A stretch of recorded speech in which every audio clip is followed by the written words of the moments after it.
Tiempo de campamento. A ver, tenemos bastantes cosas que hacer.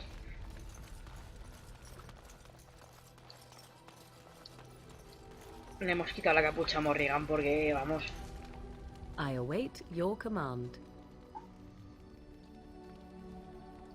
So, full of questions, are you? Possibly, if I had the desire to. I do not. La perra egoísta, madre mía. I was told to accompany you and to help you, and that I shall. This may extend to the teaching of my mother's skills in time. For now, I simply do not know you well enough. I promise nothing. Es razonable. I await your command. At times, perhaps. A world full of people and buildings and things was all very foreign to me. If I wished companionship, I ran with the wolves and flew with the birds. If I spoke, 'twas to the trees.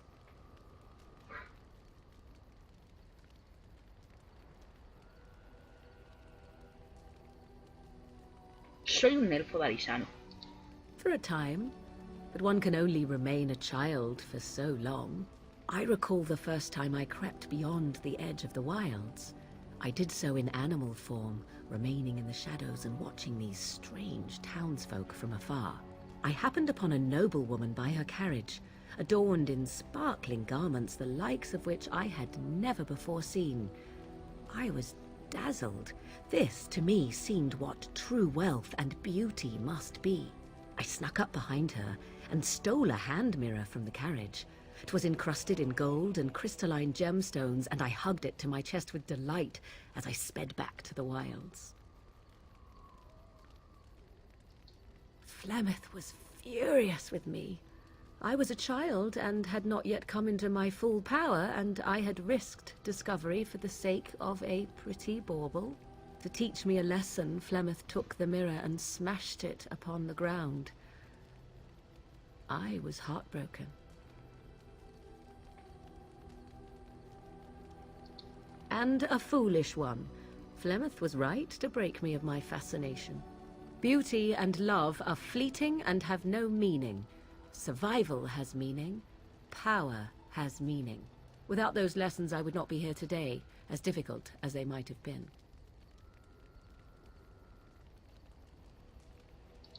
Perhaps, but they were necessary still. To return to your original question, perhaps my time in the wilds was indeed lonely. But such was how it had to be. I find myself at times wondering what might have become of the girl with the beautiful golden mirror, but such fantasies have no place amidst reality.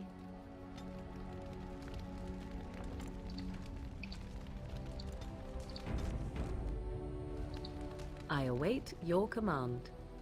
So, full of questions, are you? Why do you ask me such questions? I do not probe you for pointless information, do I? Beg pardon then while I jump for joy. What is it you asked if I grew up in the wilds? A curious question. Where else would you picture me? For many years it was simply Flemeth and I. The wilds and its creatures were more real to me than Flemeth's tales of the world of man. In time I grew curious. I left the wilds to explore what lay beyond, never for long. Brief forays into a civilized wilderness.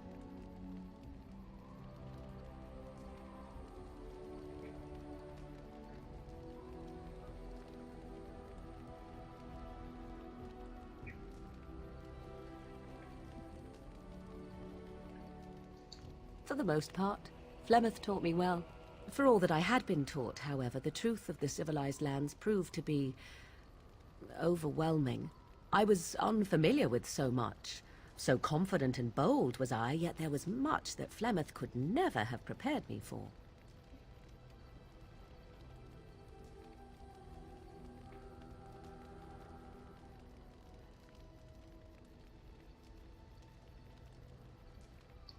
Was I hurt? What manner of simpering weakling do you take me for? Only once was I accused of being a witch of the wilds, and that by a chastened who happened to be travelling with a merchant caravan. He pointed and gasped, and began shouting in his strange language, and most assumed he was casting some curse upon me. I acted the terrified girl, and naturally, he was arrested. Sensei.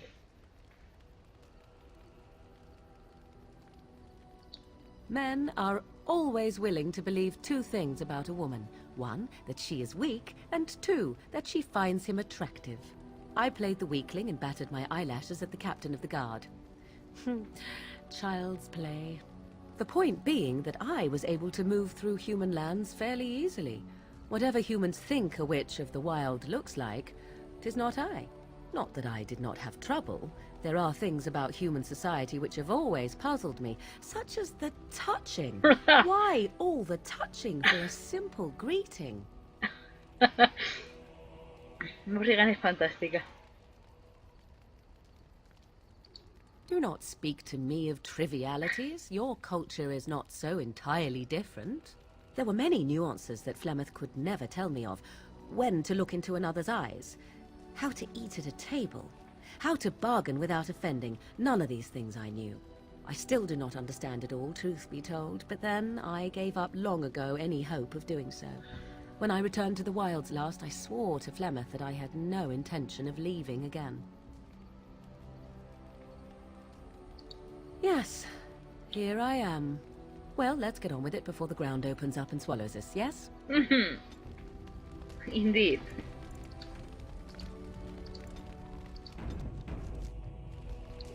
Yes? So, full of questions, are you?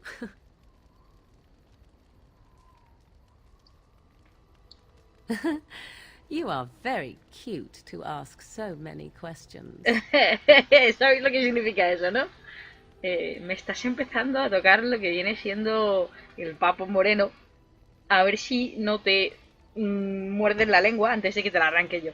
Más o menos es lo que ha querido decir. And I am glad you are so glad. My mother has been hunted from time to time, yes, by Templar fools like Alistair, which should tell you how successful they generally were. Flemeth made a bit of a game of it, in fact. The Templars would come again, and she would look at me and smile and say that the fun was to begin once more. Uf.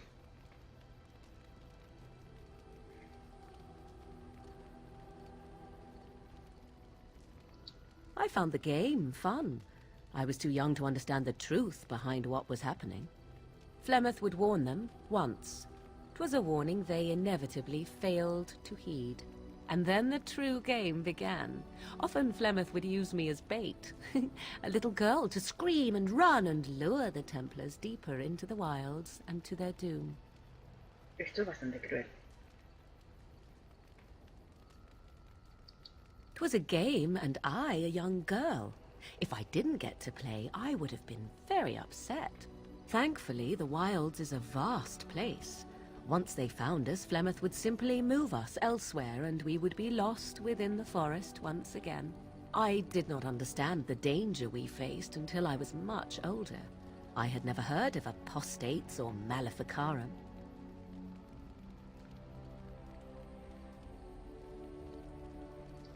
You do not know? The zealots use that word for any magic they do not control.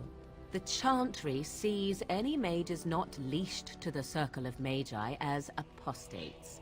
And apostates could become maleficarum, evil mages that resort to blood magic and become demon-enslaved abominations. It may even be true. Still, those of us who prefer freedom see no reason to submit. Estaba burlándose de la capilla. Si es que...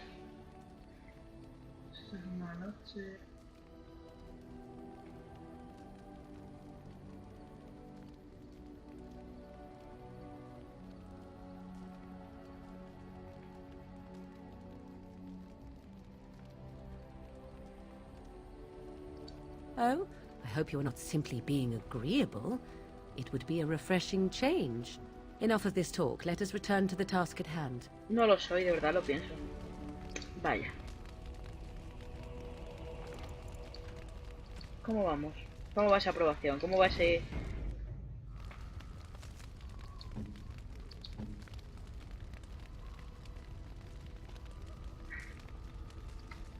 A fine gift. You have my thanks. My thanks. Yes? So, full of questions, are you? Well, that depends, does it not? What does she seem to be? You mean, is she truly the Flemeth of legend and story? Tell me, how much do you know of the tale? The one that the chastened still tell of my mother, to frighten them into obedience.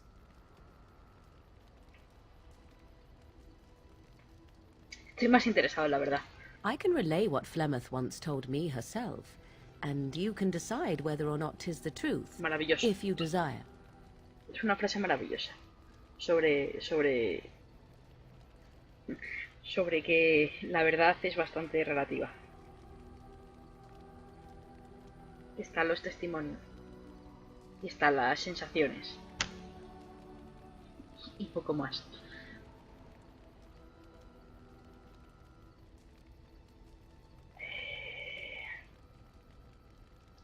As the tale is sung by the bards, there was a time when Flemeth was young and beautiful, a fair lass in a land of barbarian men, the desire of any who saw her.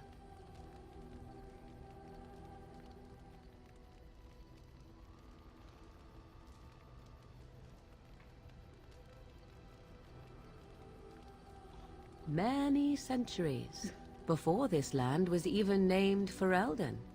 The tales say that Flemeth fell in love with Osen the Bard, and fled the castle of her husband, the dread Lord Conabar, and that he swore vengeance for her infidelity. In truth, my mother claims that 'twas Osen who was her husband, and Conabar the jealous lord, who looked on from afar.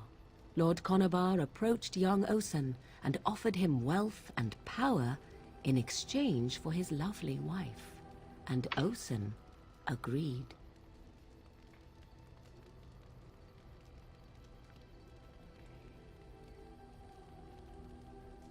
The life of a bard is a poor one, and love fades in the wake of hunger. 'Twas Flemeth who suggested the arrangement. All would have been well had Lord Conabar kept his end of the bargain. But he was a foul man who bargained with coin he did not possess. Osen was led off to a field and slain, left for dead. Flemeth spoke to the spirits and learned of the deed, and swore revenge.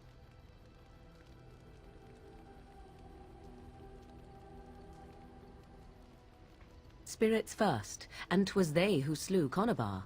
Flemeth did not turn to the demon until much later. Lord Conabar's allies chased Flemeth, you see. Mira. Chased her to the Cometido. wilds, and there she hid. There she found the demon, and he Es lo que tiene este mapa. made her strong. The legends all speak of the great hero Cormac, he who defeated Flemeth and her great army when she invaded the lowlands centuries later. All lies.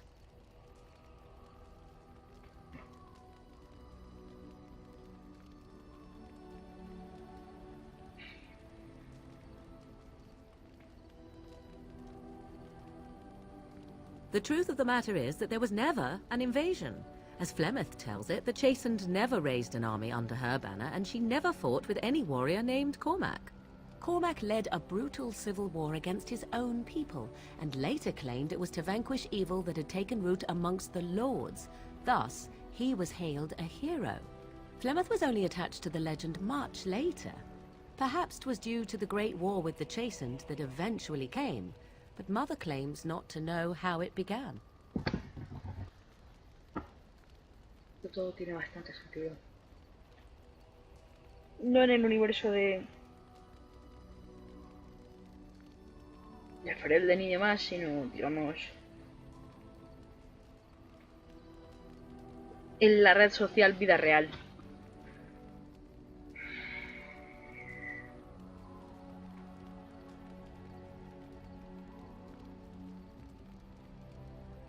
Las abominaciones no suelen ser horrores de mentes. How often is this usually? Always? If not always, then when is it not true? There are more things in this world and the next than you or I could ever hope to understand. What Flemeth became is a mystery. I suspect, even to her.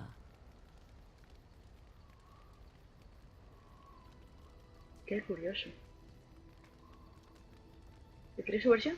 I do not believe everything that Flemeth claims. Oft it seems her bitterness has colored her memories. But on the whole, yes, I believe this tale, if not all. ¿Cómo es que Flemeth ha sobrevivido tanto? The demon within her has transformed her into something else. An abomination, perhaps some would say. I know not. I only know my mother is clever, and she is part of the wilds as it is part of her. But she is no immortal. She bleeds. A blade in her heart would kill her like any other, were it lucky enough to find her. Toda esta conversación se supone que se tiene que tener antes de darle el grimorio a Morrigan. Tiene como más sentido. Pero vamos, por eso las estoy teniendo ahora. Por si... Bueno.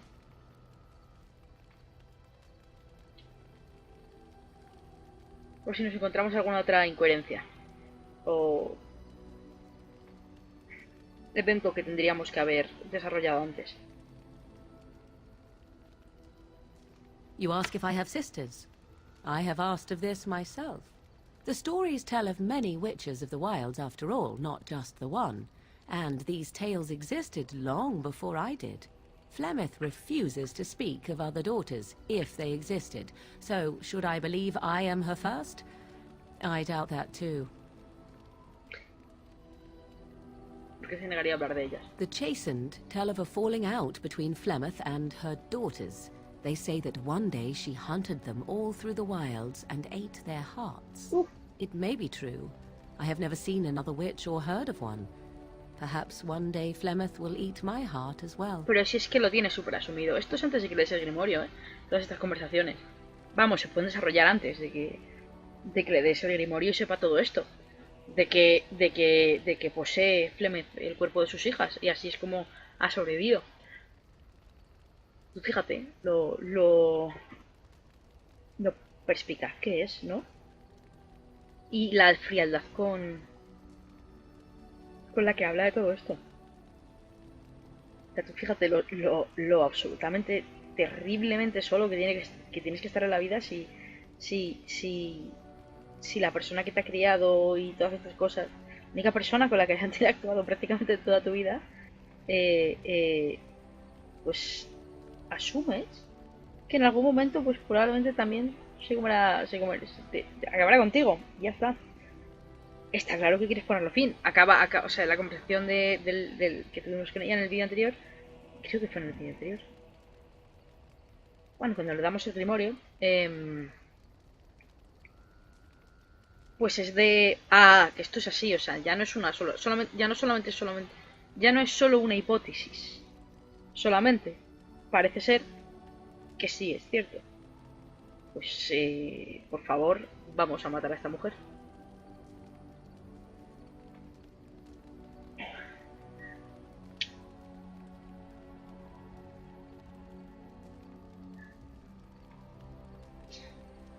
Flemeth tells it with far more embellishment than I, but you are welcome. Dare I ask of your own mother? Few are abominations of legend, 'tis true, but I find myself curious, nevertheless. Mi madre murió hace mucho tiempo. Ah, then you have my sympathies for what it is worth. Which is very little, I am certain. It matters not. Let us move on.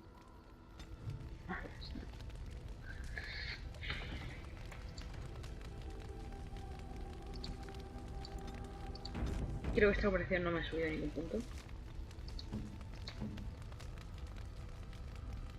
Lo miro cada poco porque es tan difícil.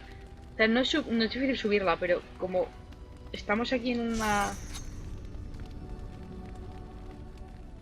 jugando a ser más o menos buenos, Morrigan está desaprobando mis decisiones una y otra vez. Yes? So, full of questions, are you? Igual ha cambiado ya esto. Yes? So, full of questions, are you? Possibly, if I had the desire to. I do not.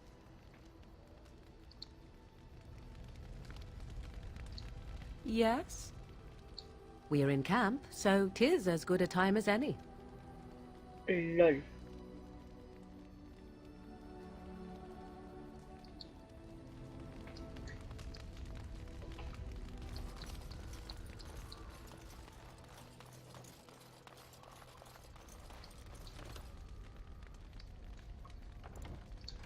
Aunque no me gusta mucho, vamos a hablar con este.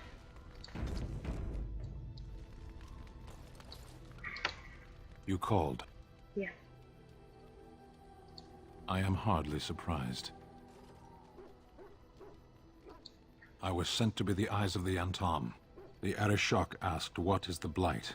By his curiosity, I am now here.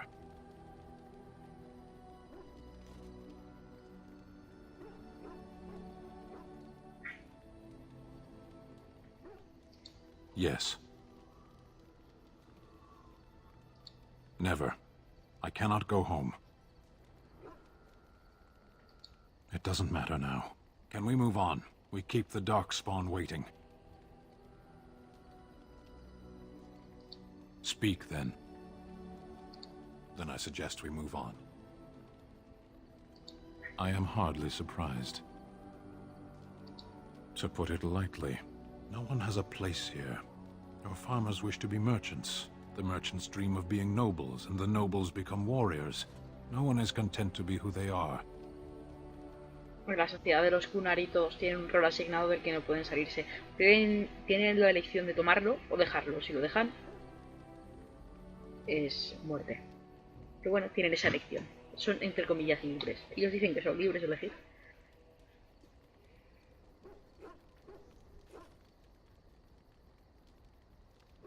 There is interesting food here. You have a thing. It doesn't have a word in the Kunari tongue. Little baked things like bread, but sweet and crumbly. Yes, we have no such things in our lands. This should be remedied. Ay, Dios mío, qué mono es. Perhaps. It's strange to be in a crowd and hear a language that is not your own. To see faces that are and aren't like yours. I miss the smells of Saharan. Tea and incense and the sea. Ferelden smells of wet dogs.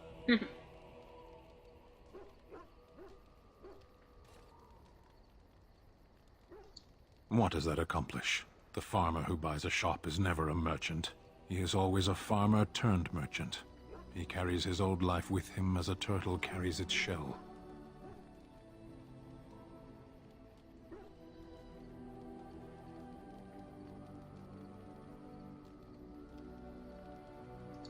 Happiness is fragile. Nothing can be built upon it that will last. Only duty endures.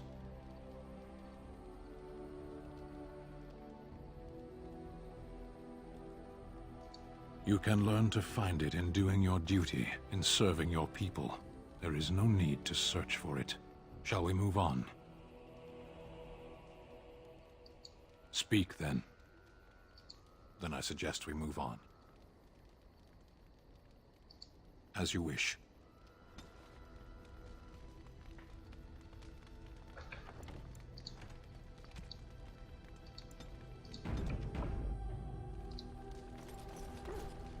Something on your mind? Qué majo eres. Of course. ¡Uh! Essentially, they're trained to fight. The Chantry would tell you that the Templars exist simply to defend. But don't let them fool you. They're an army. The other main purpose for a Templar is, of course, to hunt mages. To that end, We train in talents that drain mana and disrupt spells.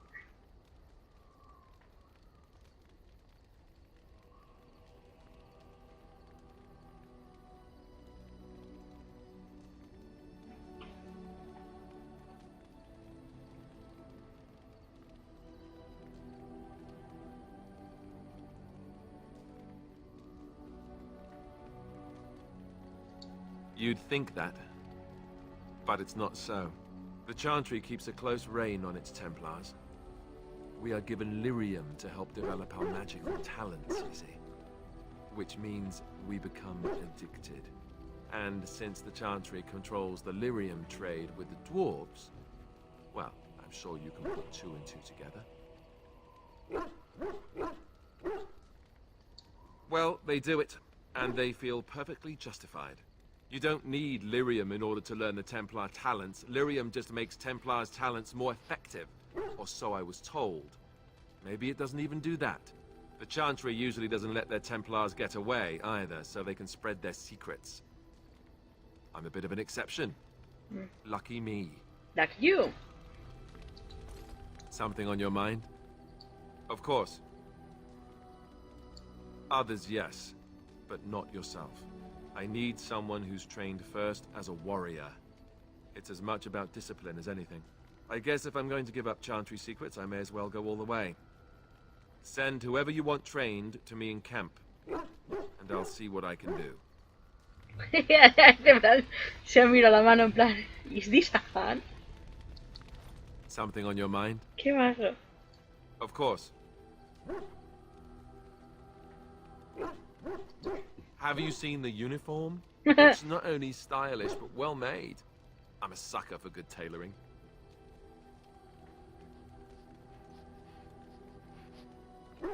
I keep it hidden under my pillow. Sometimes I'll take it out just so I can hug it fondly and remember the good old days. Brings a tear to the eyes, you know.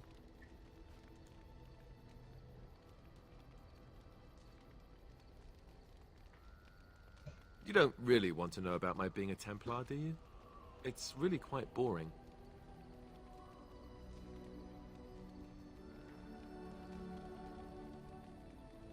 I suppose there's no harm in it then. Sorry if I was being perverse. I'm just not used to anyone asking me these things. The truth of the matter is that I did hate going to the monastery. The initiates from poor families thought I put on airs, while the noble ones called me a bastard and ignored me. I felt like Al-Eamon had cast me off unwanted, and I was determined to be bitter. But I took some solace in the training itself, I guess. I was actually quite good at it. The education, mostly, but also the discipline. You need to have a disciplined mind in order to use the abilities we have. It was difficult, but rewarding. I never really felt at home anywhere, though, until I joined the Grey Wardens. And Duncan felt my Templar abilities might be useful for when we encountered Darkspawn magic, so I kept it up. What about you? Do you have anywhere you consider home?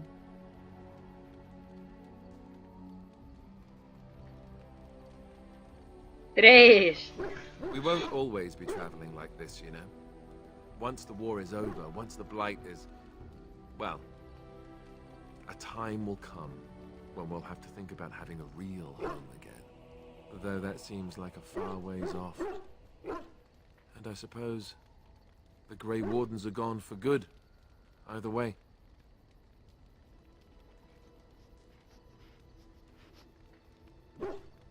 Se puede reconstruir la orden. I suppose you're right. We can create new Grey Wardens, but we'll never get back those we lost. I wonder if it would ever feel the same. Anyhow, now I've sidetracked us. We'd better get back to what we're supposed to be doing right now.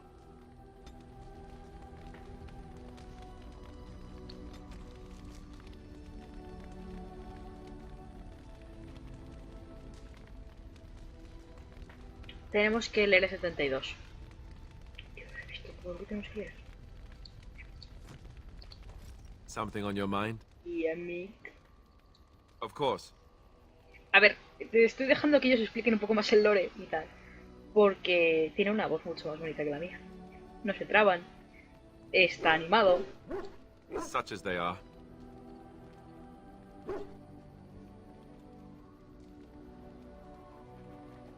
I imagine that eventually the Grey Wardens outside of Ferelden will wonder what's happened. Why there's no contact from Duncan or someone. They'll send someone eventually. Though who knows what Logain's people in Denerim will tell them. Maybe they won't send anyone. We could try to contact them. But that would mean leaving Ferelden, and even if we did, they couldn't come back with us in time to stop the Blight. So that means whatever happens, it's up to us. No, sí, eso... That's a good question. There's plenty in Orlais, but who knows where they might be found. And the nearest Orlesian city is weeks away.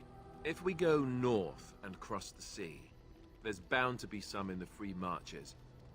Again, however, I just don't know where. I don't know anything about Grey Wardens in other lands. Here in Ferelden, there's our compound in Denerim at the palace, but that's it. Logain will have control over that and be watching it, no doubt. Beyond that, the only place I know of is Weishaupt Fortress. That's the headquarters of all Grey Wardens in the Anderfells, 1,000 miles from here. But I've no idea how to even contact them. So unless we try to get back to the compound in Denerim, I suppose the answer is no. There's nowhere for us to go. Pues nada. I mean, eventually we would have to use the joining to make more Grey Wardens, right? Bueno, But I don't puedo know how matar to do así the como joining, así una bestia de or las what's amatites. involved. De I know it repente. involves lyrium and some other magic, and that it's really difficult to prepare. Son but bestias that's corruptas it. especialmente fuertes. Unless we can find out more about the joining, I guess we better get used to the idea that there might ¿Estaba por only ahí? be two of us ¿Un there, pasado? Y until luego more matado. come from Encima elsewhere. un tiburón. Que le echaron agua es una mierda. About the Grey Todo Wardens, lo Lo bueno es que anyhow. es muy difícil morir. Fair enough. Yeah. Something on your mind?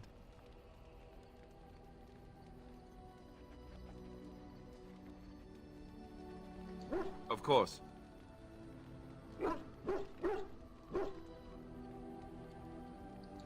You never asked? Eh,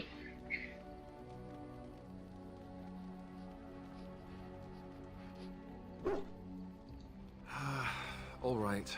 If you want the full explanation, I'll give it to you. The thing is, I'm used to not telling anyone who didn't already know. It was always a secret. Even Duncan was the only Grey Warden who knew. And then, after the battle, when I should have told you, I don't know, it seemed like it was too late by then. How do you just tell someone that? I should have told you, anyway. It was important for you to know. I guess part of me likes you not knowing.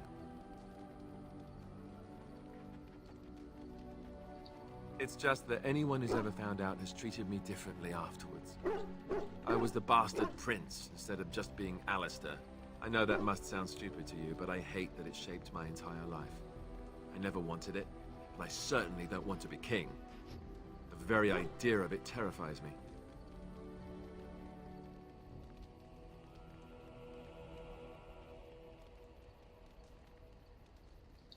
For all the good it does me, my blood seems certain to haunt me no matter what I do. I guess I should be thankful that Arl Eamon is far more likely to inherit the throne. If he's all right. Oh, I hope he's all right. And for what it's worth, I'm sorry for not telling you sooner. It was a dumb thing to do. I guess it's kind of a relief that you know now. Let's go.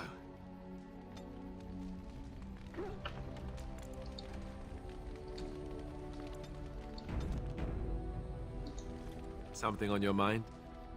Of course. You mean other than becoming a Grey Warden?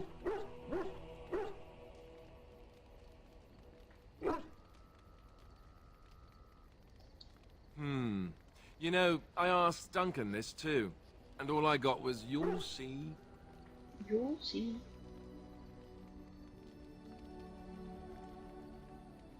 Oh, it's not that Duncan wants to keep it a secret. It's just that the Grey Wardens don't discuss it much. I gather it's not a pleasant topic. The first change I noticed was an increase in appetite. I used to get up in the middle of the night and raid the castle larder. I thought I was starving. I'd slurp down every dinner like it was my last. My face all covered in gravy. When I'd look up, the other Grey Wardens would stare, then laugh themselves to tears.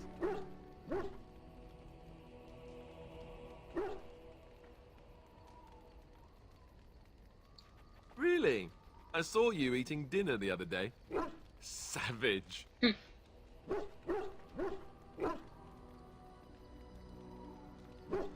Fine, I take it back. But if you keep shoveling down our rations like that, the entire party is going to starve. Oh, and then there were the nightmares. Duncan said it was part of how we sense the Darkspawn. We tap into their, well, I don't know what you call it, their group mind. And when we sleep, it's even worse. You learn to block it out after a while, but at first it's hard. It's supposed to be worse for those who join during a blight. How is it for you? Some people never have much trouble, but that's rare. Others have trouble sleeping their entire life. They're just more sensitive, I suppose. Everyone ends up the same, though. Once you reach a certain age, the real nightmares come. That's how a Grey Warden knows his time has come. Oh, that's right. We never had time to tell you that part, did we? Well, in addition to all the other wonderful things about being a Grey Warden, you don't need to worry about dying from old age. You've got 30 years to live, give or take. The taint, it's a death sentence. Ultimately, your body won't be able to take it. When the time comes, most Grey Wardens go to Orzammar and die in battle rather than waiting. It's tradition.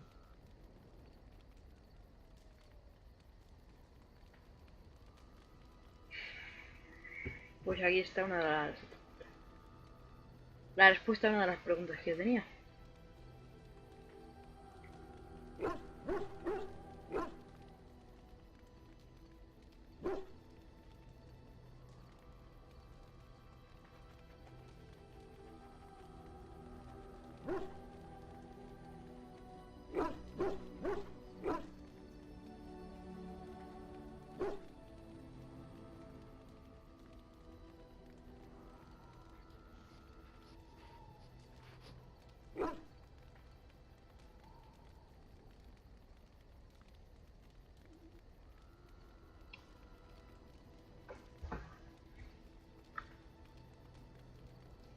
You'll always find Darkspawn down where the dwarves are. The oldest Grey Wardens head to the deep roads for one last glorious battle. Not that there's a shortage of Darkspawn during a blight, but that's the tradition. The dwarves respect us for it. And you wondered why we kept the joining a secret from the new recruits. Well, there you have it.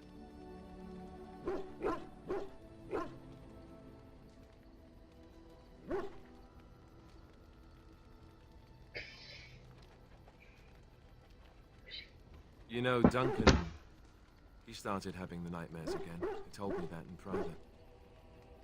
He said it wouldn't be long before he'd go to Sí, ahora Orzammar suavízalo, himself. Blower. I guess he got what he wanted. I just wish it had been something worthy of him. Siempre, hombre. Era un grande.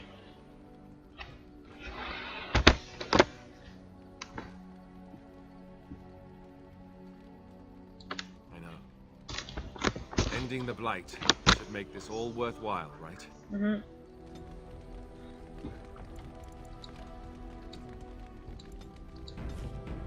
Se unen a la Legión de los Muertos, guardias grises a los que le llega la hora. Something on your mind? Of course.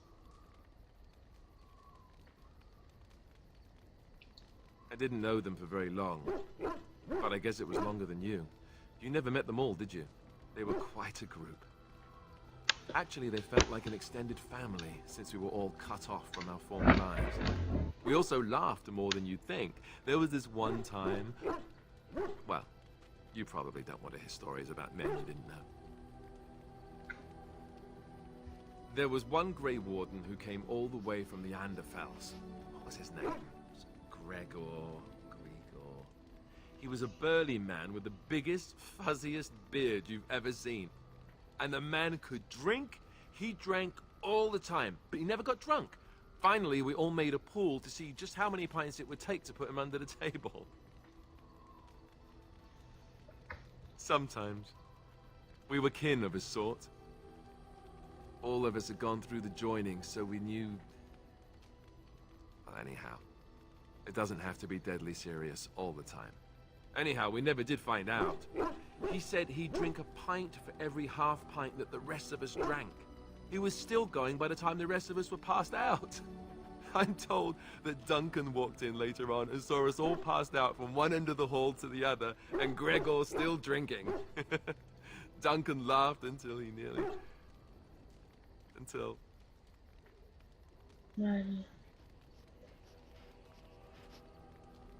Yes, I suppose so. I thought I was done with this, but it just struck me that I have nothing to remember Duncan by, nothing at all. There's no body, not even a token of his that I could take with me. That must sound really stupid to you. No, I just would have liked something of his to take with me, that's all. trabajaremos en ello. There's no use in moaning about it, is there? He's gone.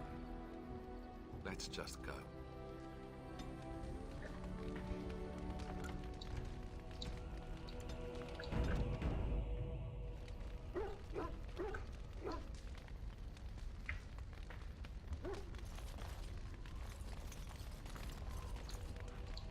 Here I am.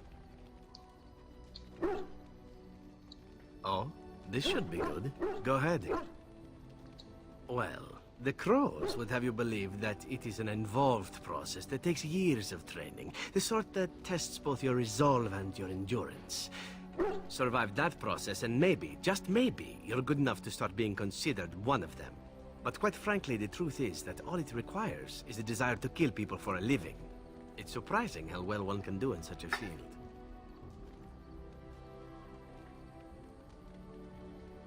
I don't know about that. It's simply a slightly different skill set from your average killer as I see it. An assassin simply specializes in striking from stealth, and in maximizing that first attack to be as lethal as possible. Debilitate your foe, either by poison or by crippling their limbs, makes any follow-up combat you need to engage in that much simpler. I do. It is not something inherent in an assassin's skills, however, merely something complementary. Of course, the crows like to pretend that their abilities are trade secrets, shrouded in shadows and wrapped in a blanket of mystery. So let's just keep this between you and me, shall we? Hmm? Here I am. Oh, I certainly could, but I won't.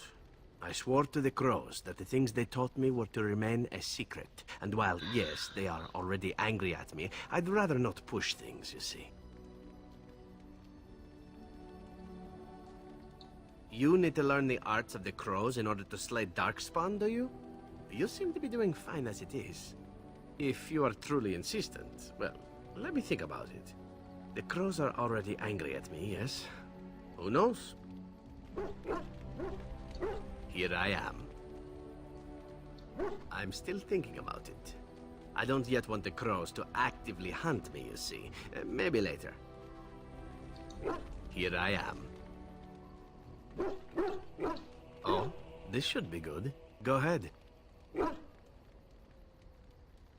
Well now, I imagine that's a very fair question. Being an assassin, after all, is a living, at least as far as such things go. I was simply never given the opportunity to choose another way. So, if that choice presents itself, why should I not seize upon it?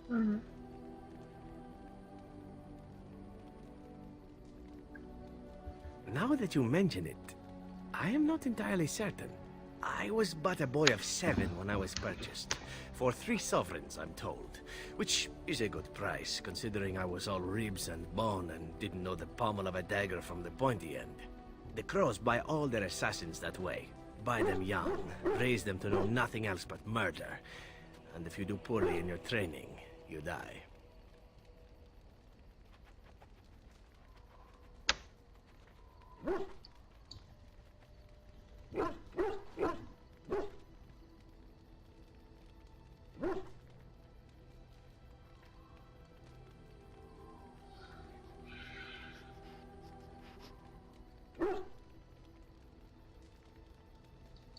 Oh, I don't know about that. The crows who are actually good enough to survive come to enjoy some of the benefits. In Antiva, being a crow gets you respect. It gets you wealth. Gets you women. And men. Or whatever it is you might fancy. But that does not mean doing what is expected of you always. And it means being expendable. It's a cage, if a gilded cage. Pretty, but confining.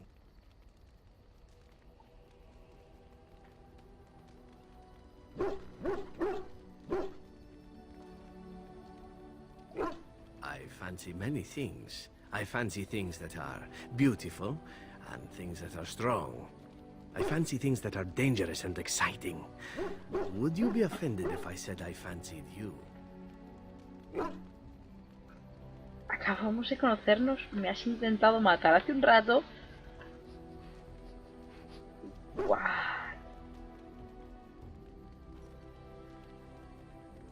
No, este señor no se ofendería, claro, pero tampoco... This is good to know. As for what I'll do in the future, presuming that there is one, I truly can't imagine. It might be interesting to go into business for myself, for a change. Far away from Antiva, of course. For now, naturally, I go where you go. Los ribaínos y antibanos son como más morenitos. Me estoy acordando del 2, que también había un ribaíno o antibano que tenía un acento español de estos que duelen al hablar en inglés. También eran por... Yo creo que también era más morenito. Porque digo que siempre me he imaginado a los elfos blancos y altos y esbeltos y preciosos y divinos. O sea que entiendo esta conversación, más o menos. Pero que sigo flipando y nos lo acabamos de encontrar. Y que me intenta matar. A todo el mundo. Bueno, pues...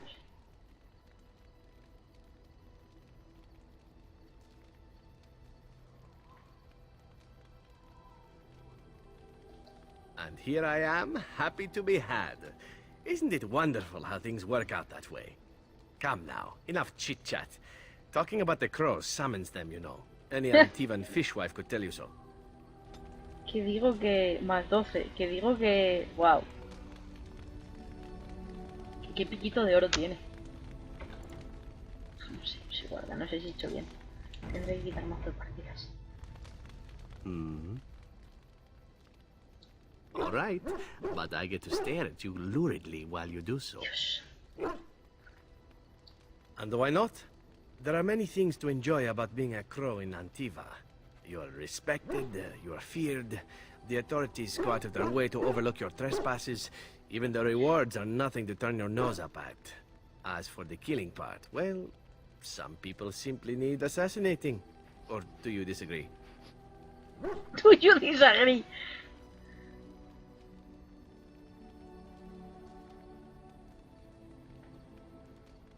Estoy en completo desacuerdo. Bueno, es que está Logain, así que realmente no estoy del todo completamente desacuerdo.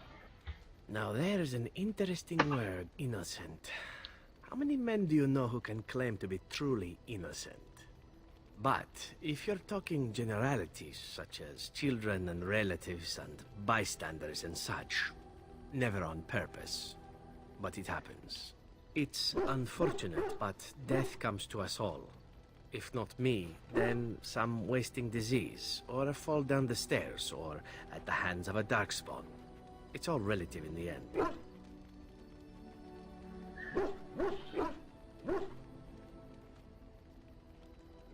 Death happens, as we like to say, and when I get paid for it, death happens more often. As far as enjoying the act of killing itself, why not?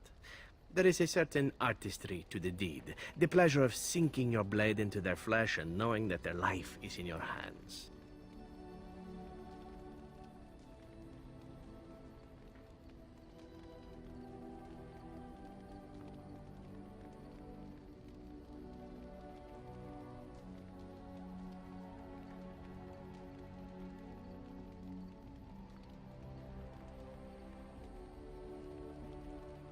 It is not pleasure per se, nothing sexual. It is more a sense of satisfaction, a feeling of power.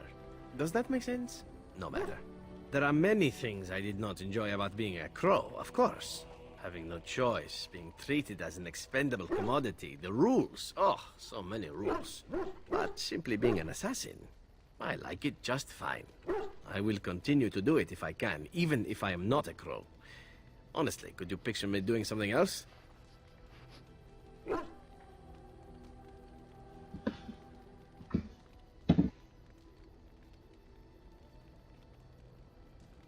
Whereas I am content merely doing what I happen to be good at. It's a talent that not many come by honestly. I don't see why I need not pursue it. Of course, all these thoughts are moot. Chances are still good that you and I will perish, eaten by darkspawn or slain by the crows at some point. Very gruesomely, I imagine. But it is pleasant enough to chat about. Come, let's move on while our boots still have some wear in them.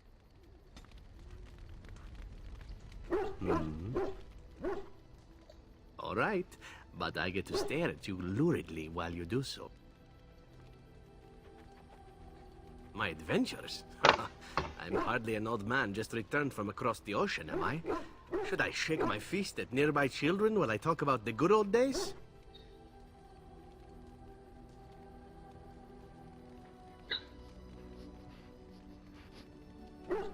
You mean you want to hear about the grueling training? Being locked in an oubliette for weeks at a time? The slavery? The festering injuries? Or are we seeking something more glamorous? Oh, those things never happened to me. Let's see, my second mission ever for the Crows was a bit intriguing. I was sent to kill a mage who had been meddling in politics.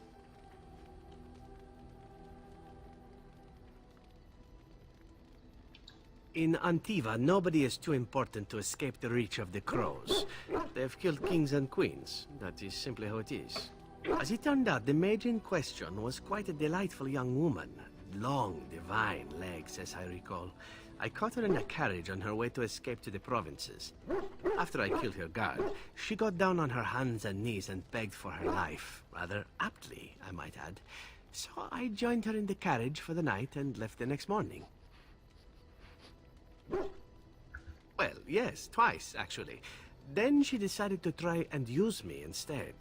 The woman had actually convinced me to speak to the Crows on her behalf. What can I say? I was young and foolish at the time. Then, as I was kissing her goodbye to return to Antiva City, she slipped on the threshold and fell backwards out of the carriage. Broke her neck. Shame, really, but at least it happened quickly. Wow. Then I found out that she had told the driver to take her to Janellen instead. She had planned to lose me in the provinces. I would have looked very foolish to the Crows. As it was, my master was very impressed that I had done such a fine job of making it look like an accident. The circle of Magi was unaware of foul play, and everyone was happier all around. I suppose, but she was dead. She didn't need to be happy. It was after that when I learned that one needn't let a pretty face go to your head. Professionalism was key. That's my moral of the day, you see. Well, there is you. No. But I'll point out that you did have to capture me and tie me up first. Every rule has its exception. Now that I've mentioned tying me up in that context, do we have extra rope about? Wow.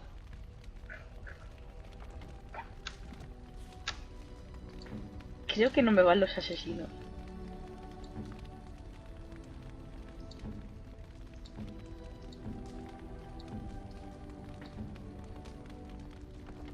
Pero si no nos conocemos de nada, chaval. O sea, claro, ahora sí, pero sí hay.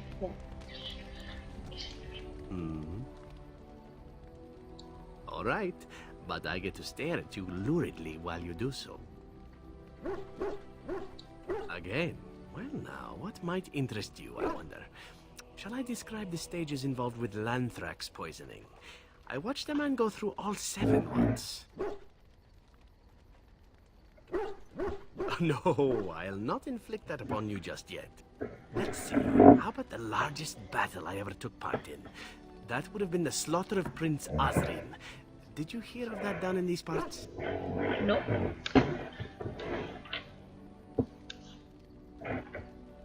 Prince Azrin was fourth in line to the throne, you see. He started off as 11th, but worked his way up the old-fashioned method by inheriting control of an entire Crocel from his grandfather. After assassinating his way through the royal family, the king hired 3 other cells to take down Prince Azrin once and for all. I was in one of those cells.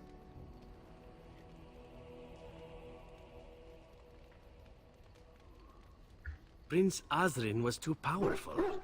Who could you send to arrest the man that wasn't either in his pocket or that didn't fear being assassinated first?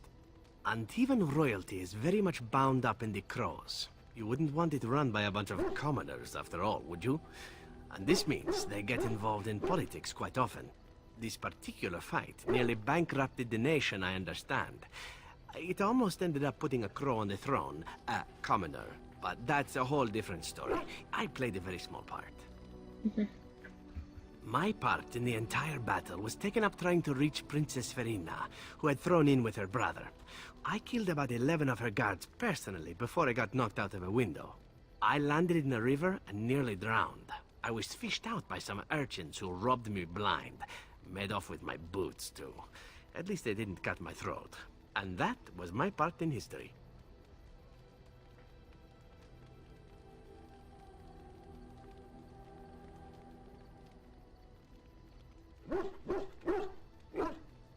Nothing about this work is glorious. Quite the opposite. If I indulge in a little vice and have sex with whatever I fancy, it's mainly to make things more interesting. But there you go. Tale told. Let's be off before I tell more embarrassing stories, huh?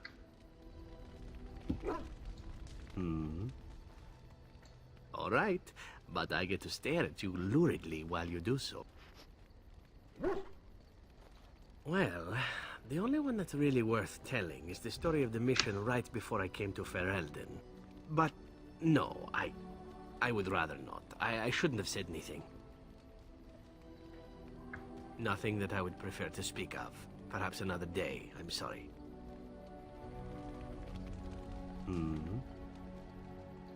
All right, but I get to stare at you luridly while you do so. Oh, you wish to know about Antiva, do you? The only way to truly appreciate it would be to go there. It is a warm place, not cold and harsh like this Ferelden. In Antiva it rains often, but the flowers are always in bloom.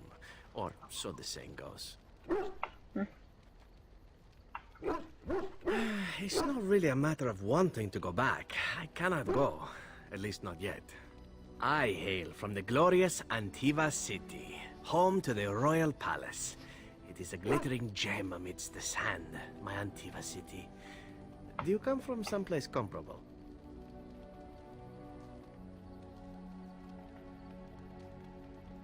Mi madre. La gente no tiene cuidado.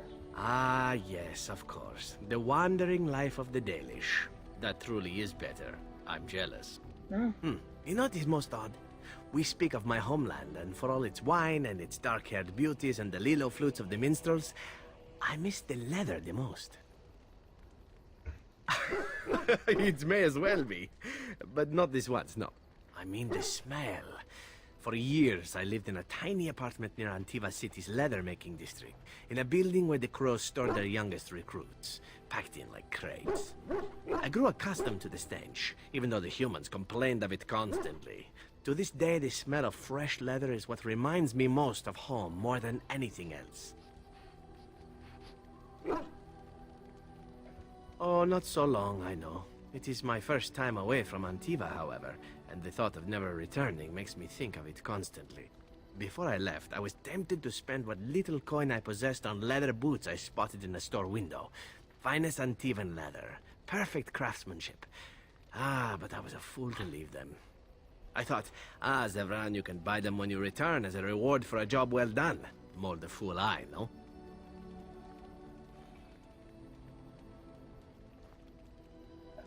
True, and it's a comforting thought. One simply never knows what is to come next. How could I have suspected I would end up defeated by a handsome Grey Warden? A man who then spares my life. I could not.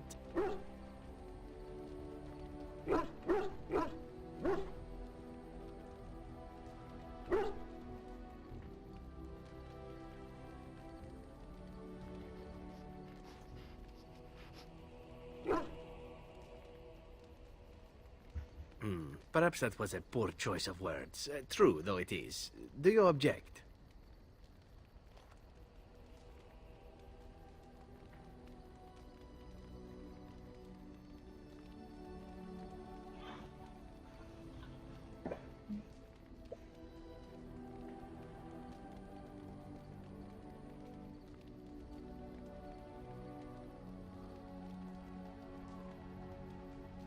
And glad I am to hear it. Now, if it is all the same to you, I would prefer not to speak more of Antiva. It makes me wistful and hungry for a proper meal.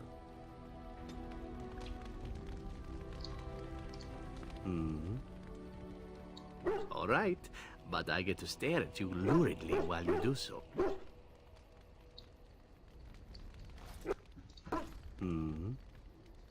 Oh, this should be good. What would you like to discuss? Pero ¿qué es esto? No es esto, no es esto. I'm still thinking about it. I don't yet want the crow.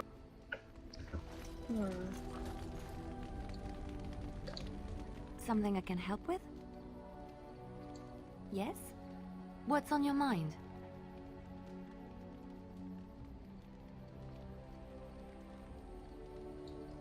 Of course I do. I love stories far too much to keep them to myself. Everyone should be able to benefit from them, I think.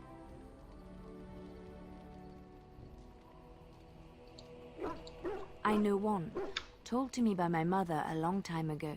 It always chilled me to the bone. Maybe you have heard of Flemeth? Tú también.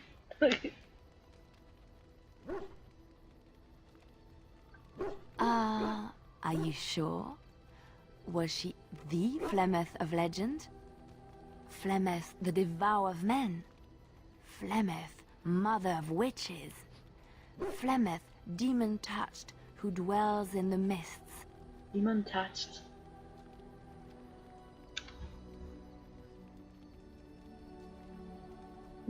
No se presenta como tal.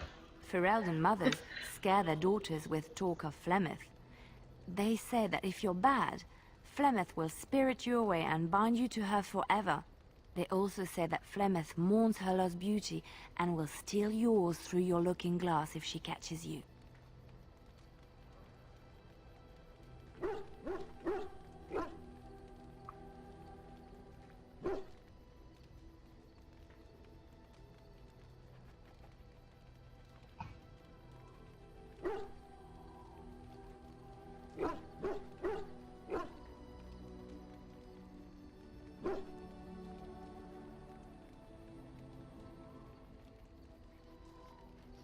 Flemeth's beauty was known throughout the land.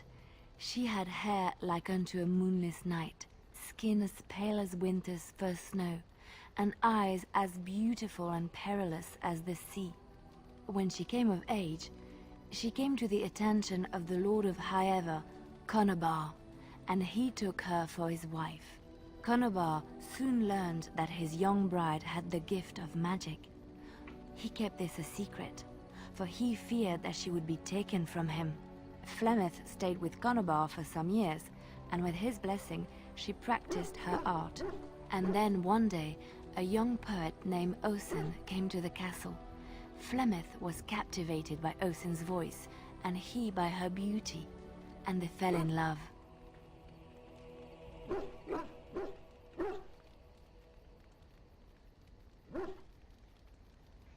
Flemeth longed to be with her true love, and she and Osen fled from Conobar's lands, seeking refuge in the Kokari wilds with the Chasing tribes. They lived there happily for many a year, till the day Flemeth received news that Conobar was dying and longed to see her face one last time. Flemeth's heart swelled with pity for the man who once was her husband, and begged Osen to return to Conobar's side with her. But when Flemeth and Osen entered Highever, they were captured by Conobar's men, and Osen was slain in front of Flemeth's eyes. Flemeth was imprisoned in the highest tower of the castle, there to await Conobar's judgment on her. Distraught at the loss of her love, Flemeth plotted revenge against her husband. She summoned a fey demon, intending for it to wreak vengeance on Conobar. But a spell went awry. The demon possessed Flemeth. Turning her into an abomination, the halls of the castle ran red with blood as Flemeth slaughtered Conobar and all his men. The last of Flemeth's humanity melted away, and at dawn, she stole back to the wilds to plot and scheme for 100 years. They say she took to her side many chastened men, and with their help, begat her daughter witches, who even now prowl the dark places of the Kokari wilds. Wow. Wow, ¿habéis visto las diferencias entre la historia que cuenta Morrigan y la historia que cuenta Liliana? Siempre. Pero de Flemeth. Ah, de Flemeth. Cuentan la misma historia de Flemeth. Y normalmente si es una historia yo creería, vamos, yo me inclinaría un poco más a favor de Liliana. Pero es que Morrigan es la hija de Flemeth. Sí.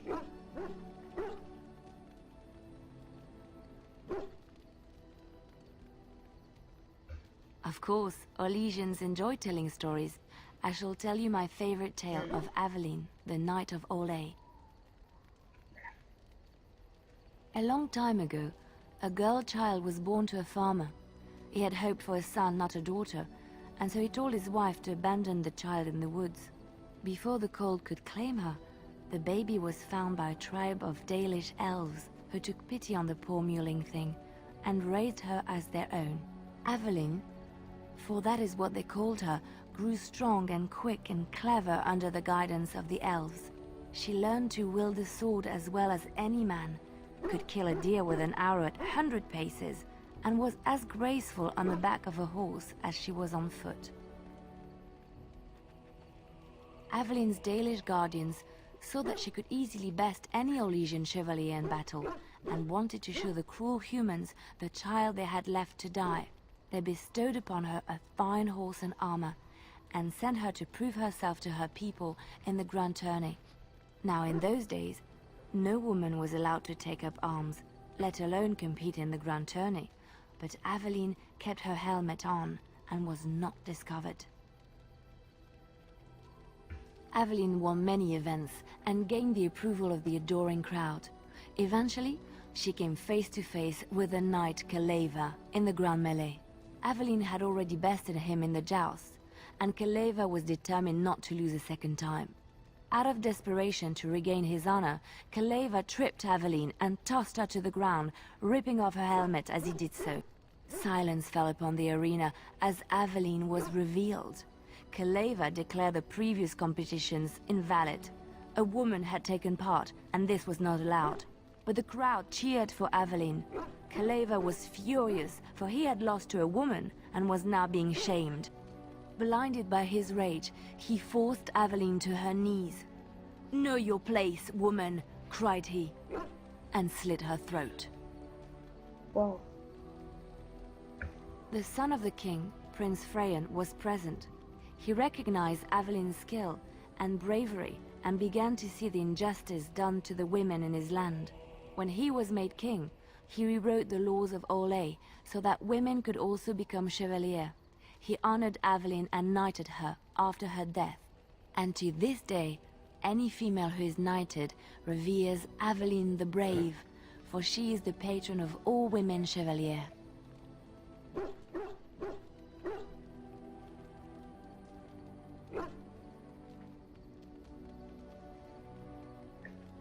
Chantry law says it is man's pride that created the Darkspawn. In ages past, the mages of the Tevinder Imperium ruled much of the world we know. In their pride, they thought their magics invincible and imagined that they were greater than the Maker himself. So thinking, they invaded his golden city, planning to take it for themselves and depose their own creator. But they were impure and full of sin. And it is with the sin that they tainted the golden city, corrupting it forever. The Maker cursed them and cast them from his sight. Wherever they went, they spread the taint of their sin. Any land that was touched by the taint became blighted and would suffer no life. Instead, the Darkspawn arose to torment us and remind us of our hubris. Muy parecido a lo que te ponen en el opening. La historia de la capilla. Es la liana. A long time ago, Perdón, me equivoco. she learned to wield the sword as well as... Alright, I will tell you the tale another time if you wish it. Which one? I know little about your people, but I may be misinformed, and I would hate to offend you. I have heard a little about how the elves gained their freedom from the Tevinter Imperium. When Andraste began her exalted march against the Imperium, the elves joined her cause to fight their masters. The great elven leader, Shatan, born in captivity, rose up to lead his people. He foresaw a future where the elves were free. Shatan was killed when Andraste was betrayed, but the elves continued to fight, eventually breaking free of the Imperium. The elves claimed the Dales in the south and settled there in a land of their own. The elves lived in the Dales for centuries. They resurrected the worship of the elven gods and would allow the building of no chantry. This angered the chantry, and the hostility between the two factions finally broke out in open war. The chantry says the elves struck first, but I do not know whether to believe it. The chantry declared a wholly exalted march against the elves, named for Andraste's similar march against Tevinter. During the exalted march of the Dales, the elven cities were sacked, and the elven state completely dissolved. Some of the elves bitterly accepted their fates and surrendered to human rule, living in the human cities as second-class citizens. But others, still fiercely proud of their heritage, refused to bow to the humans, and instead became homeless wanderers. They were the elves of the Dales, the Dalish. ¿Qué pasa? ¿Qué puedo usar? ¿Qué puedo usar? ¿Qué pasa? ¿Qué no es poco más? ¿Entonces? Ah, pero es que están hablando ellos ahora. Ah, vale. Pido, sí, vale. Está liada contando historias. Y en el siguiente episodio me toca a mí contarlas, así que... leer los códices. Me voy a quedar... Tenemos la mitad de los códices por leer del juego, yo creo. Una cosa muy bestia. Andraste was the Maker's chosen. The Maker had long since abandoned the world when the sound of her singing turned his ear. Beauty, grace, and wisdom enraptured him, and he offered to take her from this flawed world to become his divine bride. But Andraste had an earthly husband and would not forsake him. Instead, she beseeched the Maker to return to his people once more. So earnest was her plea that the Maker was moved, and promised that he would create a paradise on earth if all abandoned their false gods and turned once more to him. And this is why Andraste began her exalted march on the idolaters of the Tevinter Imperium. The Maker granted her his powers with which to smite her enemies. Andraste brought the Imperium to its knees, and her victories converted many to the worship of the Maker. When Andraste began her exalted march against the Imperium, the elves joined her cause to fight their masters. The great elven leader, Shatan, born in captivity, rose up to lead his people. He foresaw a future where the elves were free. Shatan was killed when Andraste was betrayed, but the elves continued to fight, eventually breaking free of the Imperium. The elves claimed the Dales in the south and settled there in the... But others, still fiercely proud of their heritage, refused to bow to the humans. Alas, it was the frailties of men that betrayed and killed Andraste. Her earthly husband, Maferath, a chieftain of the Alamari tribes himself, grew jealous as his wife's popularity and influence overshadowed his own. She was also revered as the Maker's betrothed, and Maferath began to see their own bond waning in significance as Andraste became ever more devoted to the Maker. Out of envy and spite, Maferath made a pact with the Archon Hysarian of Tevinter, allowing his beloved Andraste to be ambushed and captured. Andraste was burned at the stake in Minrathos, the capital of Tevinter.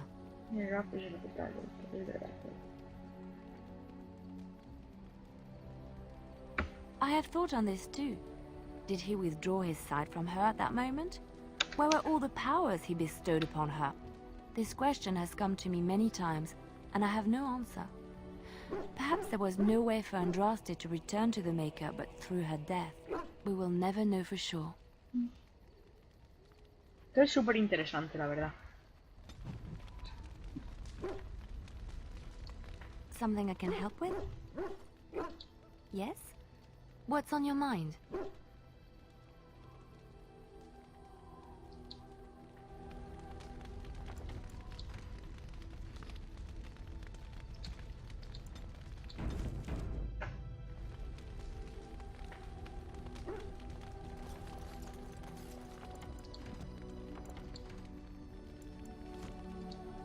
Is there something you need?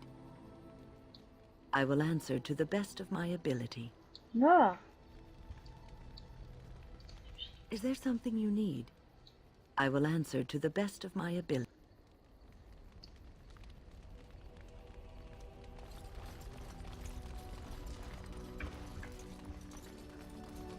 Bueno, pues...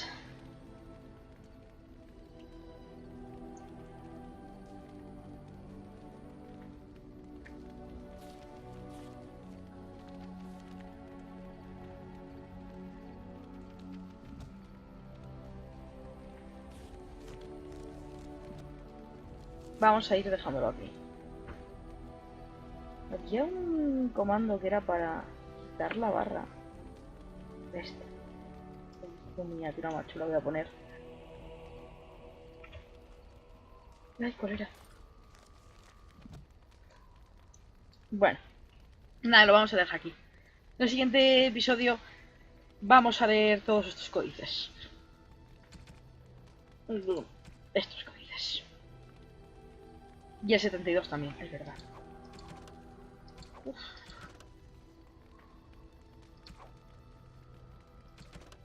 Y el 34.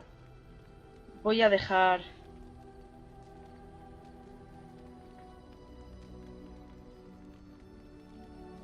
Claro, esto ya lo hemos usado. Nada, esto nada. Voy a dejar de darle para no...